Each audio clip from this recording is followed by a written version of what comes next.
Anjaneyasana, the young sapling bending toward the first beam of sunlight that breaks through the canopy. Low Lunge. The back knee roots into the earth while the arms reach for the sky. Two directions working in growth in one body. And that is the first ecosystem lesson of this posture. You're always growing in two directions at once, grounding and reaching. So before I move deeper, before I try to start making a big shape, I organize the system slowly and with awareness. So I plant one foot forward, back knee lowers down, then I pause here because awareness always comes before depth. Now, bring attention to your front foot. Big toe mound, little toe mound, heel, full foot grounding, because if the root system isn't stable, everything above is going to compensate for that. So now look at the front knee. Stacked roughly over the ankle, not drifting forward uncontrollably, not collapsing, but inlined. Because when the knee loses position, force starts leaking through the entire system. Now, I slowly begin to shift the hips forward. And this is where most people miss the posture. They dump into the front of the pelvis, the anterior pelvic dump, losing the stretch entirely. So instead, I tuck the tailbone slightly, like I'm scooping water from a river, and immediately the front of the back hip starts to open. So we're not forcing, we're not collapsing anything, but creative through position. Now inhale, I lift the chest, arms rise overhead like branches finding light. But I don't throw the ribs forward because rib flaring is an extension and it's going to compensate for your body. So the ribs stay integrated and the lift comes through the spine as the arms reach upward. Now feel the difference. Back knee is rooted down. Your front foot is grounding. Your arms, and your arms are reaching towards the sky. Two directions of force. One system that is organizing around it. Now stay here for a moment, because this posture just isn't about the legs. It's about what lives in the hips. Anjaneyasana opens the energetic gateway of the hip. We're restoring fear, grief, and every memory that we've ever taken in our life. That's why this shape can feel so intense sometimes. Not because it's extreme, but because it's exposing stored tension. So instead of pushing deeper, I breathe.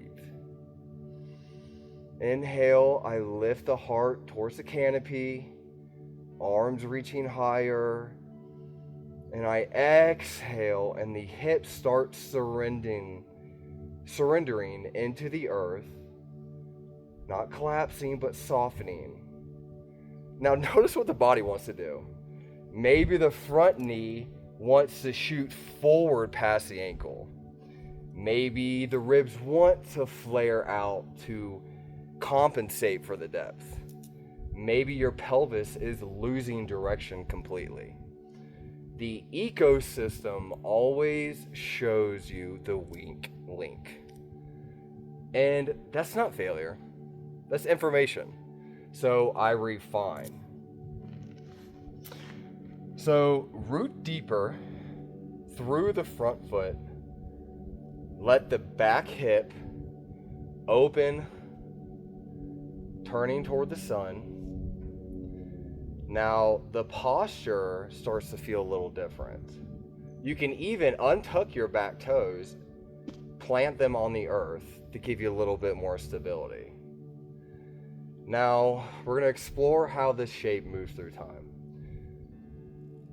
So let the body adapt gradually. Let the psoas release from prolonged sitting. Let the pelvis find neutral stance while under force. Now moderate. I begin to flow. I bring the back foot forward to meet the front. Arms come up overhead. Forward fold. Half lift. Come back down. And plant your right foot back. Knee comes down to the earth. Hands can lightly touch the earth. Back foot planted on the earth.